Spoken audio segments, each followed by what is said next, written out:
Daftar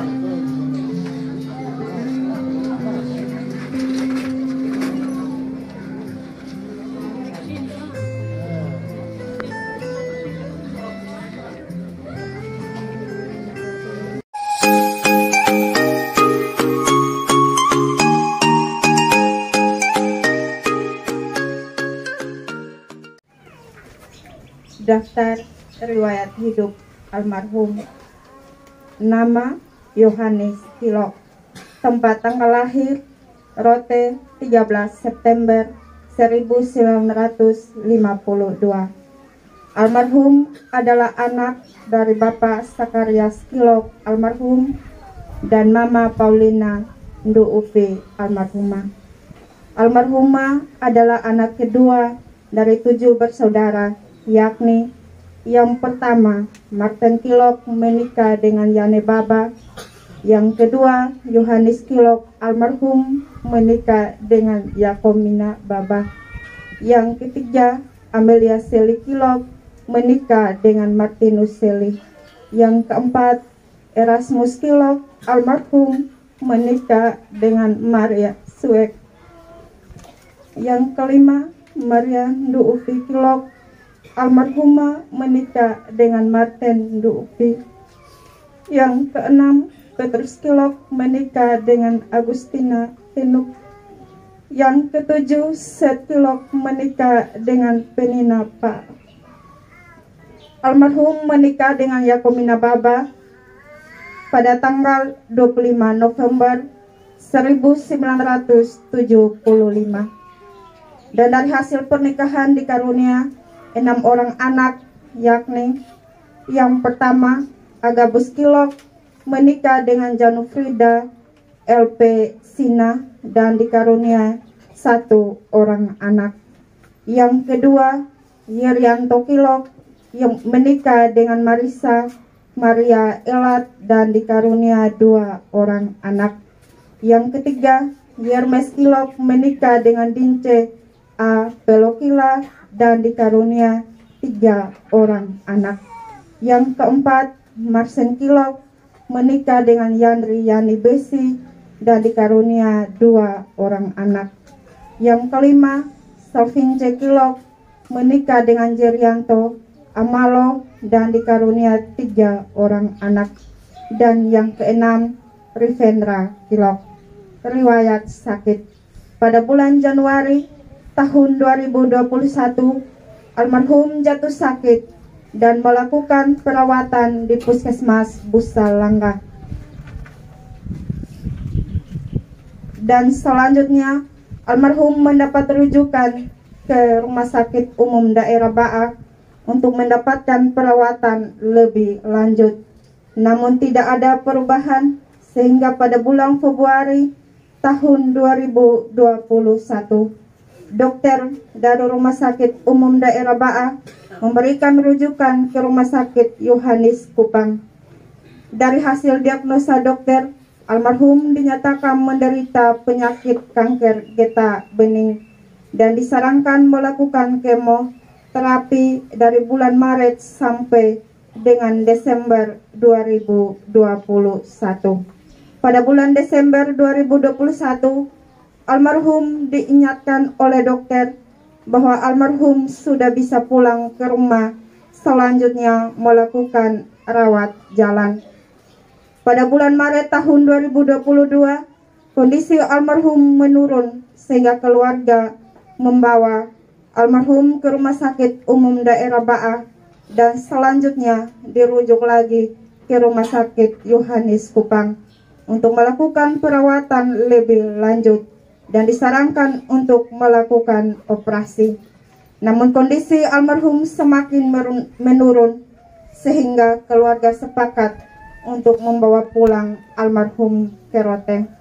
Dan pada tanggal 29 Juni 2022, kondisi almarhum semakin menurun sehingga keluarga membawa almarhum kembali ke Rumah Sakit Umum Daerah Baak untuk mendapat perawatan. Namun pada tanggal 3 Juni 2022 pukul 16.00 WITA, almarhum menghembuskan napas terakhir dengan usia 69 tahun 8 bulan 22 hari, dengan meninggalkan seorang istri, 6 orang anak, 5 orang menantu, 11 orang cucu, dan 4 saudara serta kita semua.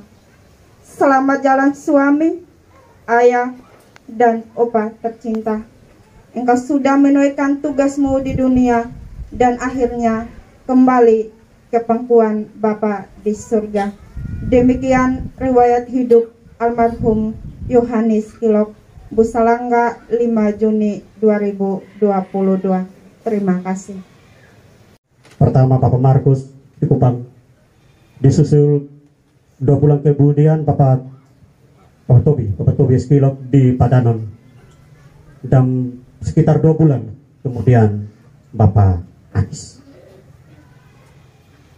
Kita tidak bisa elakkan dari semua peristiwa ini. Sadar atau tidak, kita sementara antri di belakang Bapak Anis. Bapak Ibu saudara yang saya kasihi, kami keluarga pasti merasa berduka. Dan karena itu kesempatan pertama kami minta kesediaan Mama Lurah Busalangga, mewakili seluruh masyarakat Lurah Busalangga untuk memberikan kata-kata penghibur kepada kami keluarga. Kepada Mama Lurah kami, silakan.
Mari kita tabiskan kebaktian saat ini. Di dalam nama Allah Bapa, Anaknya Yesus Kristus, dan di dalam perantaraan Roh Kudus, kami dasarkan kebaktian penguburan suami, ayah, opa, saudara kekasih Tuhan, Bapak Yohanes Kilok. Allah Tritunggal menyertai kita sekalian. Bapak Ibu disilahkan duduk kembali. Terpilih dari Injil Yohanes pasal 14 pada ayatnya yang ke-6. Demikian sabda Tuhan. Kata Yesus kepadanya, "Akulah jalan dan kebenaran dan hidup. Tidak ada seorang pun yang datang kepada Bapa kalau tidak melalui aku." Kita mengaminkan nats penuntun ini dengan melakukan bersama pelengkap Kidung Jemaat 248.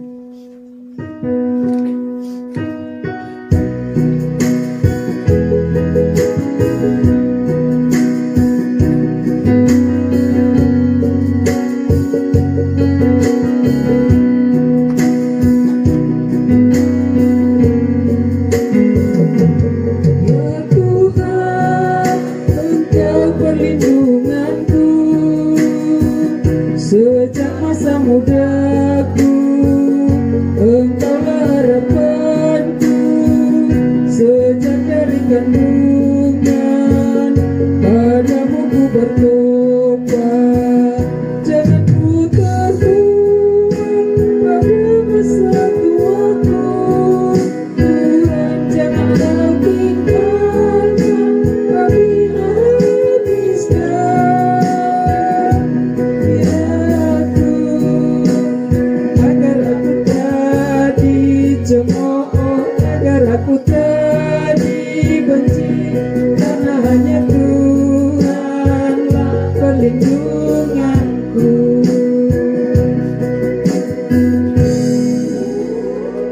Berdoa. Bapa di sorga, kami siap untuk mendengarkan firman-Mu. Berkati kami dengan roh dan hikmat-Mu. Amin. Yohanes 14 ayatnya yang pertama sampai ketiga, demikian sabda Tuhan. Rumah Bapa. Janganlah gelisah hatimu, percayalah kepada Allah, percayalah juga kepadaku. Di rumah Bapakku banyak tempat tinggal. Jika tidak demikian, tentu aku mengatakannya kepadamu. Sebab aku pergi ke situ untuk menyediakan tempat bagimu. Dan apabila aku telah pergi ke situ dan telah menyediakan tempat bagimu, aku akan datang kembali dan membawa kamu ke tempatku, supaya tempat di mana aku berada, kamu pun berada. Demikian jauh bacaan firman Tuhan bagi semua kita yang ada siang ini. Diberkatilah kita semua yang membaca, mendengar, dan melakukan dalam hidup kita tiap-tiap hari.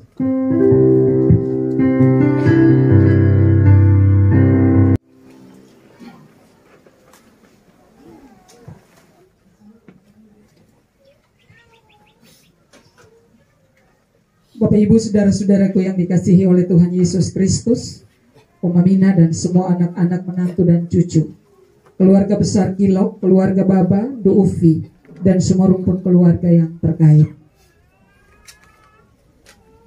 Ada seorang psikolog yang pernah berkata begini,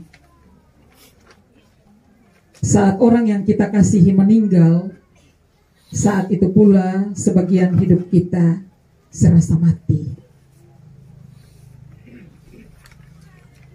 Ada perasaan kehilangan yang dirasakan oleh keluarga. Kadang keluarga bingung karena belum bisa menerima sepenuhnya apa yang terjadi saat itu. Seolah-olah kekasih yang hidup berpuluh-puluh tahun bersama-sama tak mungkin bila harus pergi sekarang. Lebih bingung lagi sesudah dia tiada. Apakah saat ini dia ada dalam keadaan baik-baik saja? Apakah dia masih mencari tempat untuk berteduh? Apakah dia merasa kesepian sebab harus berpisah dengan istri, dengan anak-anak, dengan menantu, cucu yang selama ini setia mendampingi dia?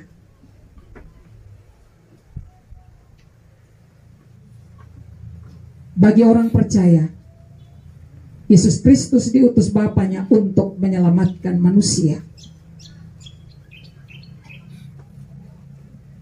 Dia memberikan segala hal yang kita butuhkan dalam kehidupan kita. Mau senang juga dia ada, mau susah juga dia ada. Karena itu bacaan firman Tuhan bagi kita saat ini, dia meneguhkan iman kita. Jangan gelisah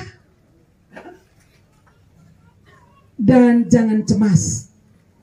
Di rumah Bapakku banyak tempat tinggal. Di rumah Bapakku banyak tempat tinggal. Rumah Bapa. Bagi orang percaya, meninggal dunia berarti pulang ke rumah Bapa. Atau ada yang pulang di sebelah batu. Bapak mama meyakini meninggal nanti pulang di mana? Ada yang bantu jawab kok? Susah. Jangan susah. Harus yakin bahwa kita juga pulang ke rumah Bapa.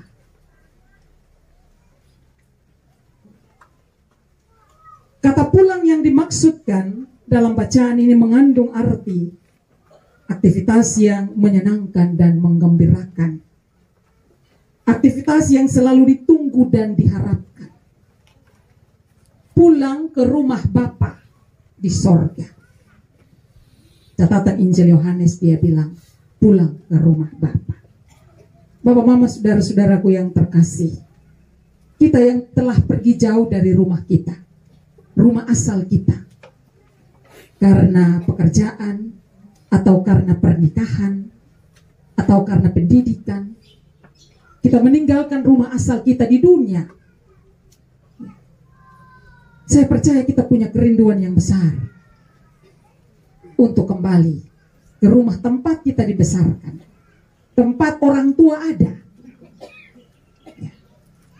Karena itu biar ketemu jalan jauh sampai sejauh mungkin rumah kita dibesarkan, itu menjadi impian tersendiri bagi kita untuk pulang.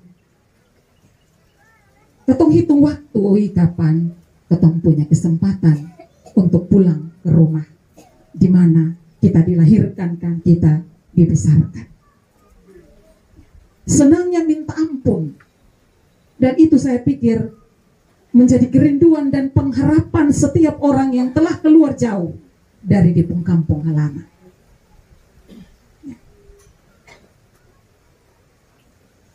Karena di rumah ada orang tua. Kita hadir di situ untuk mengenang kembali, oh ternyata ini tempat tidur, pernah beta tidur, beta pernah bermain di bawah ini pohon, beta dan kawan-kawan begini begitu. Nah, Yohanes bilang pulang ke rumah Bapa. Sebuah kerinduan yang tidak tertahankan. Karena di rumah Bapa kita bisa bertemu dengan Tuhan Yesus. Di rumah Bapa kita juga bisa bertemu dengan orang-orang yang kita cintai dan mencintai kita. Karena itu seharusnya kita senang. Kita senang kalau kita ada dalam keadaan seperti ini. Kenapa? Bukan kita senang karena perpisahan ini, tapi kita senang orang yang meninggal, dia kembali ke rumah asalnya di sorga. Pulang ke rumah Bapa bukan hanya sebuah harapan, tapi suatu kepastian.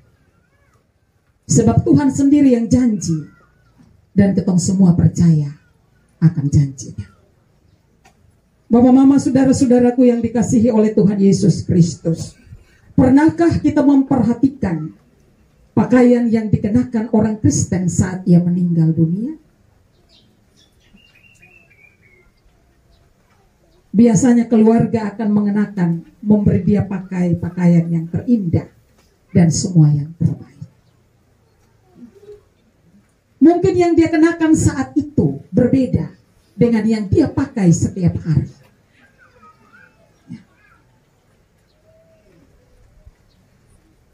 Saya yakin keluarga bukan hanya melakukan yang terakhir buat keluarga, buat orang yang mereka cintai.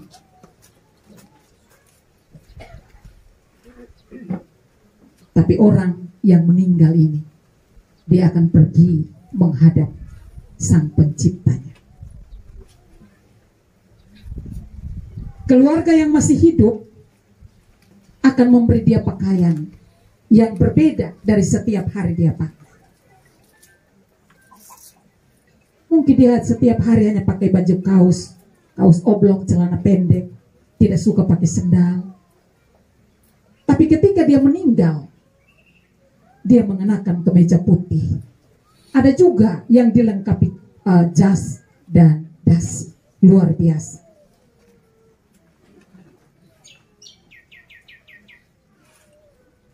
Kalau perempuan ditambah lagi dengan make up.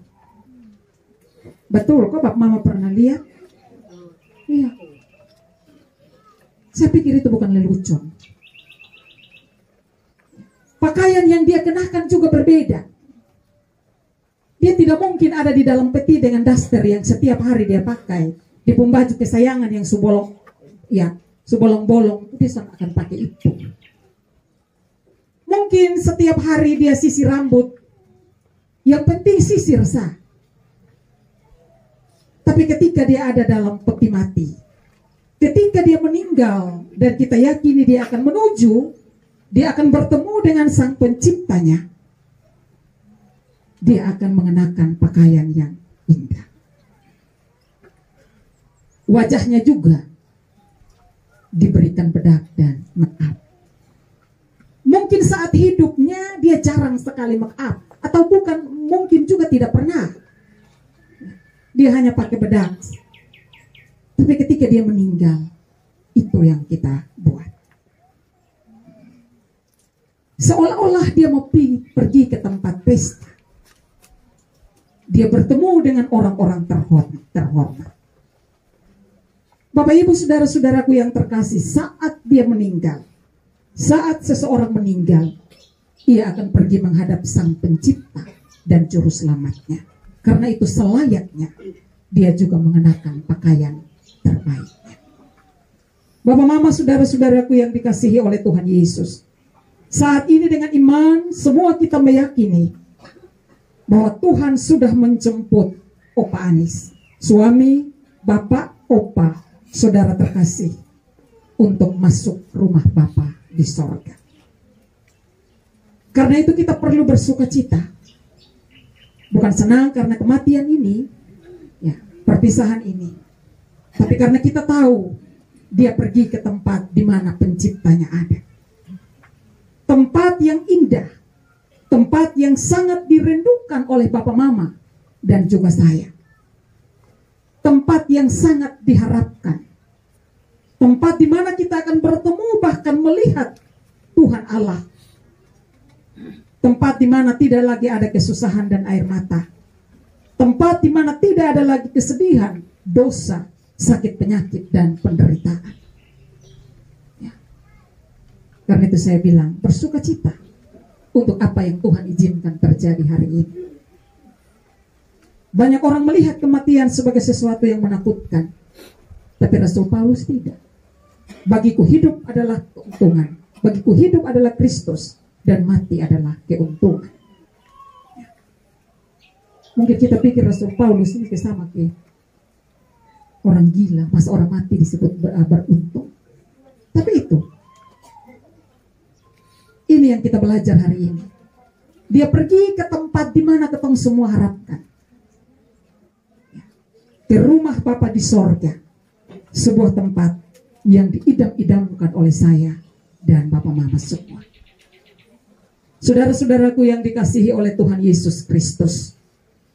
Ada satu kisah yang bercerita tentang seorang kakek yang memiliki anak, menantu, dan cucu. Mereka ini orang Kristen. Tetapi sayangnya si kakek ini tidak percaya kepada Yesus Kristus. Dia mengaku Kristen, tapi dia tidak percaya kepada Tuhan. Kakek ini sering ke gereja, tapi ia selalu menolak setiap kali anaknya mengajaknya untuk percaya dan mengenal Tuhan lebih dalam. Ya. Jadi ketong orang Kristen jangan bangga adalah ketong bilang ketong orang Kristen, maka kadang ketong sang percaya Tuhan. Ada banyak hal yang buat ketong sang percaya. Kakak ini dia sudah menjadi orang Kristen. Keluarganya menjadi orang Kristen dan percaya Tuhan. Tapi dia tidak percaya. Suatu hari ada saudaranya yang meninggal. Dan seorang pendeta berkhotbah.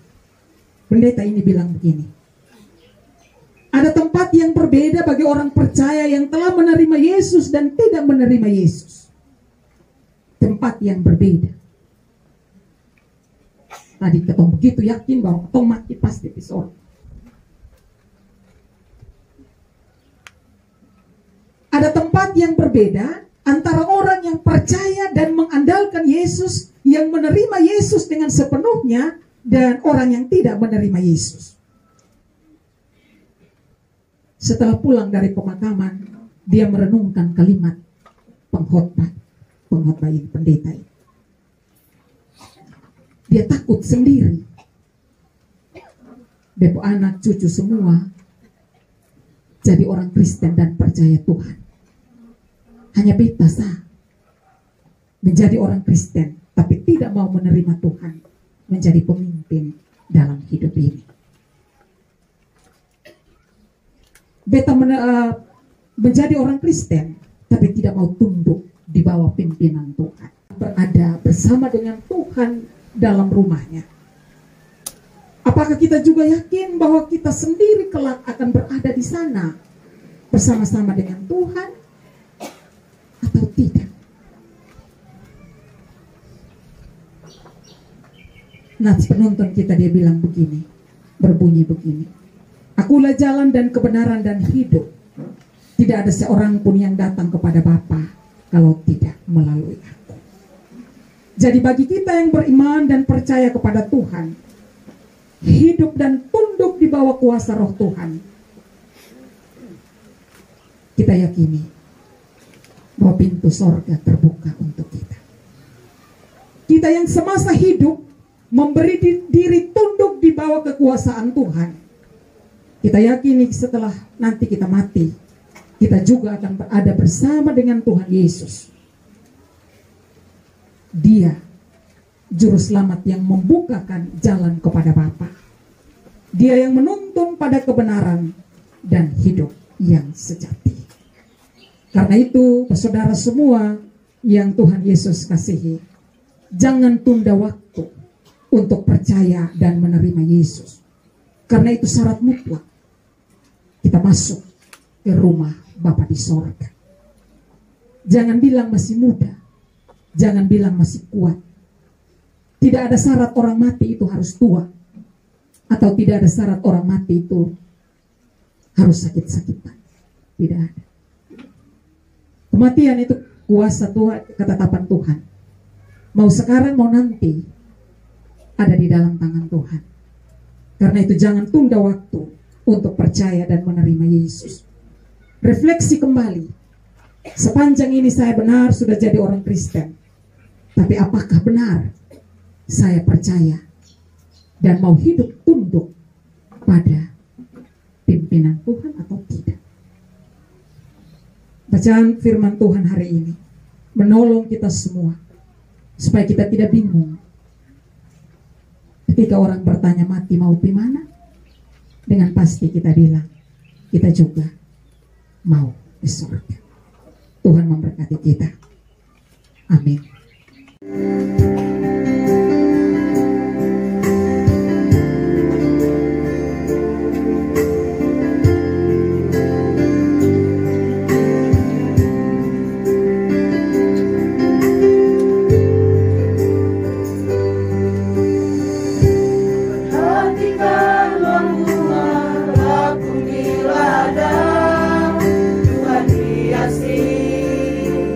Tanpa bekerja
saja.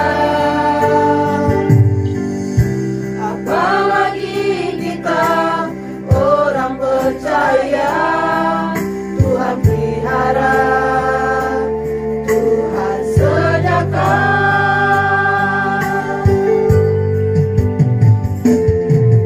Saat kau perlu Tuhan tahu, saat kau minta Tuhan dengar, saat percaya Tuhan bekerja, saat menangis Tuhan tahu, saat berdoa Tuhan dengar, saat bersyukur Tuhan berkati.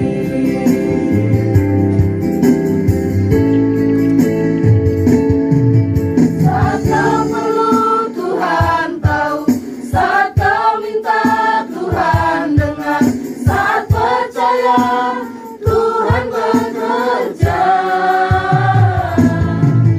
saat menangis Tuhan tahu, saat berdoa Tuhan dengar, saat bersyukur Tuhan berkati, saat bersyukur Tuhan berkati.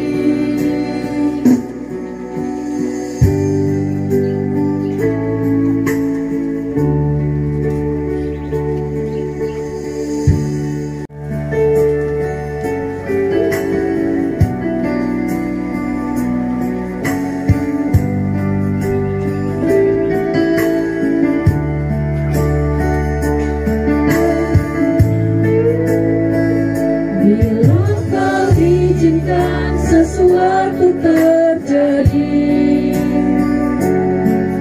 ku percaya semua untuk kebaikanku.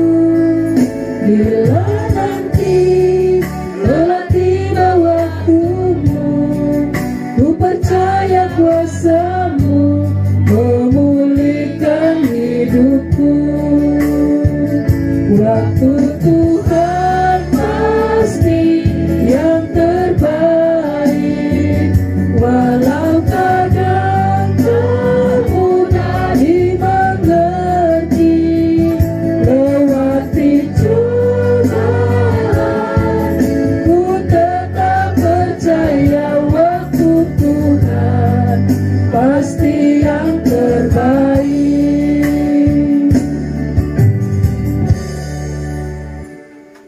Kebaktian yang kita laksanakan saat ini akan segera berakhir. Kita akan kembali menjalani segala tugas dan rutinitas kita.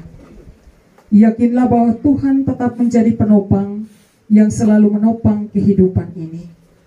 Walau terkadang apa yang Dia buat tidak mudah dimengerti, namun yang pasti itulah yang terbaik. Dialah Tuhan yang setia. Karena itu arahkanlah hatimu, Bapak, Mama, Saudaraku, untuk menerima janji penyertaan Tuhan.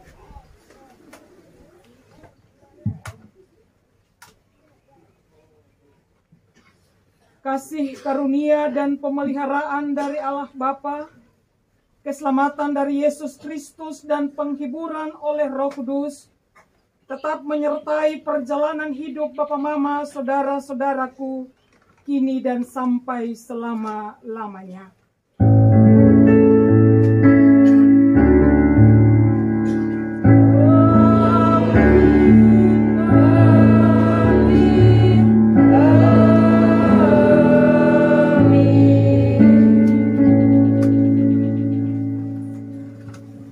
Kebaktian di rumah duka selesai, Bapak Ibu disilahkan duduk. Kita akan melanjutkan nanti di lubang kubur. Baik, nanti kita menyusupi jenazah. Kita akan keluar melalui pintu depan. Kita tidak ke samping, tapi kita ke depan baru menuju ke jalan. Karena itu dengan hormat kami mau kesediaan Bapak Ibu yang berada di sisi kiri dari tenda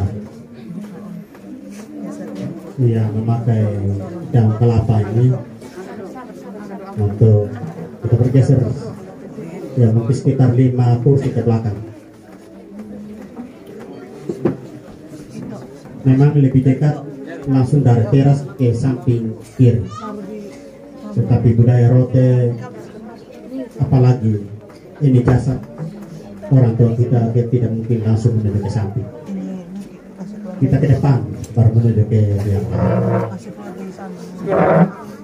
baik. Bapak Ibu, Yason Upi tokoh dari almarhum berturut-turut mewakili semua jemaat Komisi Langka oleh Bapak Ketua Dewan, kemudian mewakili semua saudara oleh Bapak Maharteng Kiho, disilakan secara berturut-turut, kemudian mewakili semua keluarga dari Rote Timur oleh Bapak Yeser Redoa, secara berturut-turut disilakan.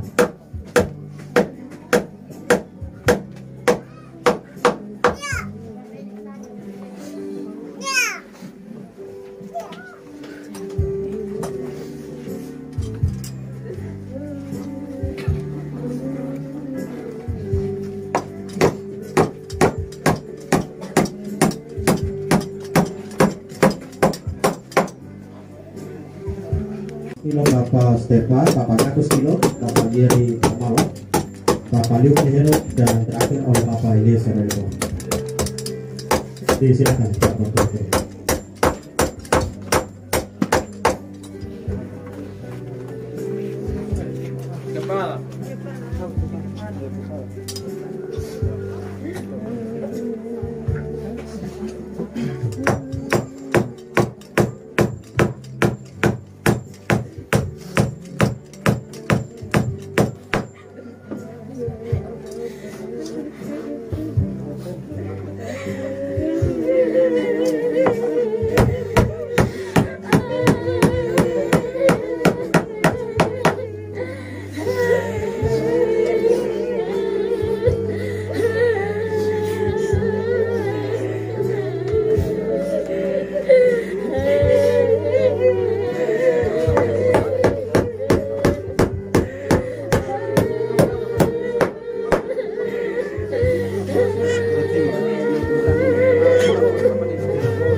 Ya, dari Rote Timur Bapak Eliezer mungkin kalau tidak ada diganti oleh Bapak Bensi Bulan.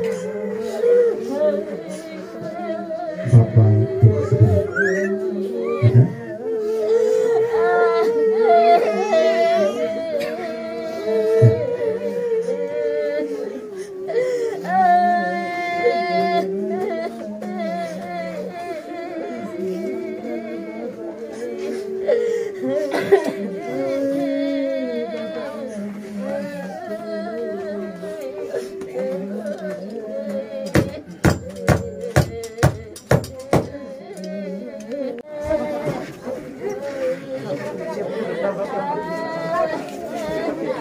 Ya, kita dimohon tetap berdiri.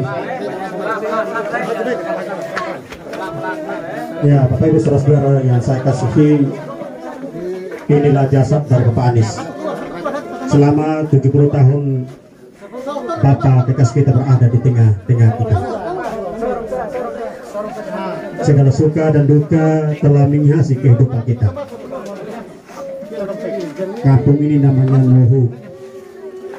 Inilah tempat berdiamnya Bapak kekasih kita. Sekarang kita mengantarkannya menuju ke tempat yang disediakan. Kami semua, saudara-saudara, Anda tolong, kami semua yang ada di sini hanya bisa menyatakan bahwa Bapak Anies hanya sampai di sini kami mengantarmu.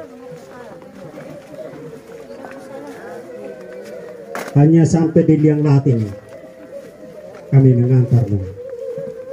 Sampai jumpa di Yerusalem yang utama.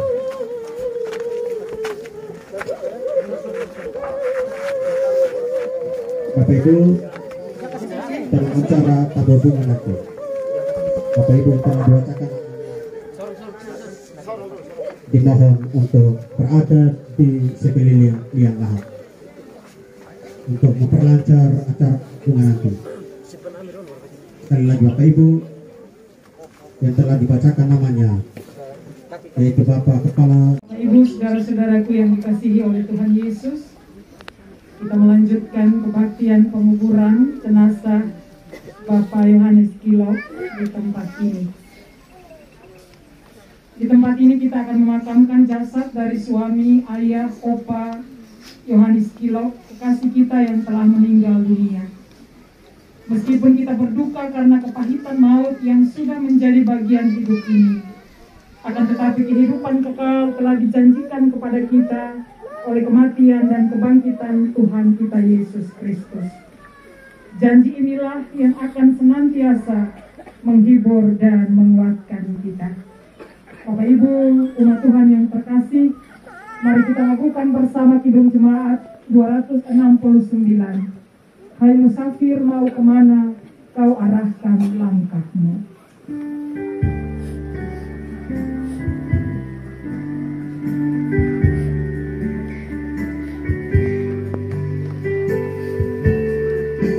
Hai musafir, mau kemana kau arahkan langkahmu.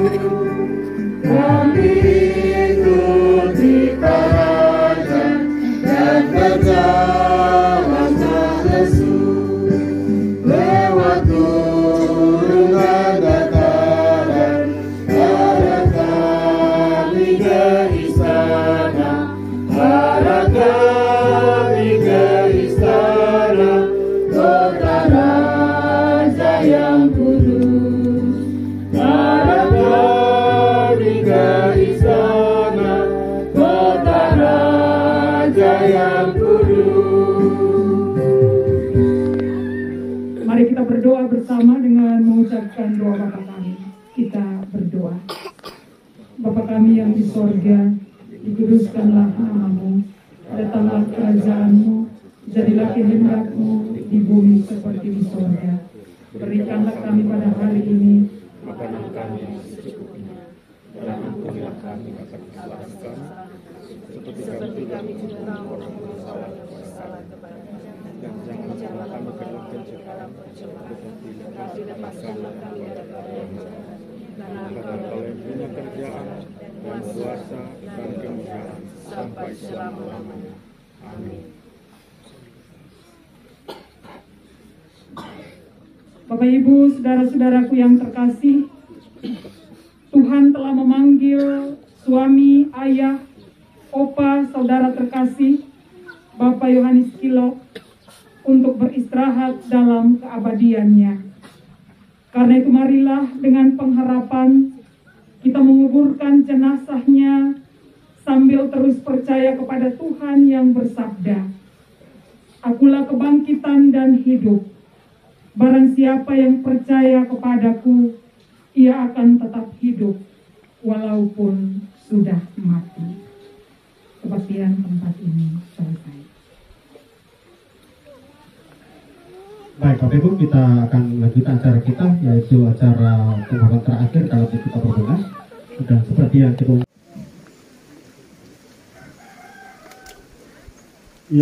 oleh Bapak Kepala Dinas Perhubungan oleh Bapak Elias Abangke.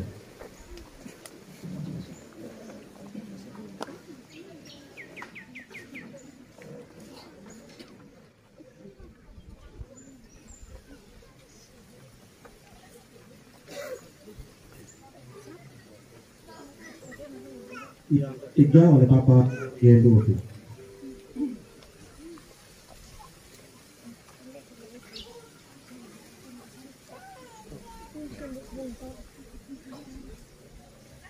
Yang berikut oleh Bapak Denny Moy.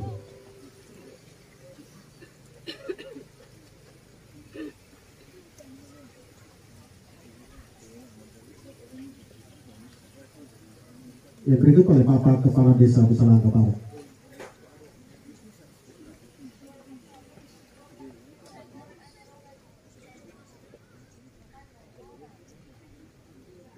Yang berikut oleh Bapak Kepala SMP Negeri 2 Serangga.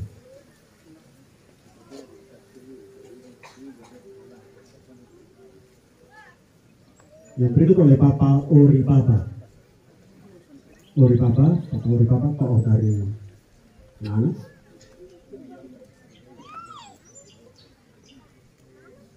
Yang berikut oleh Bapak Niko Pilot, mewakili semua keluarga.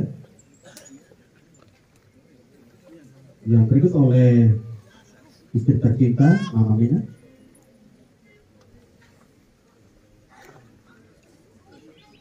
Mewakili semua anak oleh Papa Marcel. Dan terakhir oleh kita semua di sana. Baik Bapak Ibu, kita dibawa untuk menempati tempat duduk yang ada, kembali kita menempati tempat yang ada untuk kita lanjutkan acara kita, yaitu kita mengubah suasana duka ini menjadi suasana suka yang dikenai dengan ibadah pernikahan syukur. Ya, sekali lagi, Bapak Ibu, kita kembali menempati tempat yang ada, semua keluarga untuk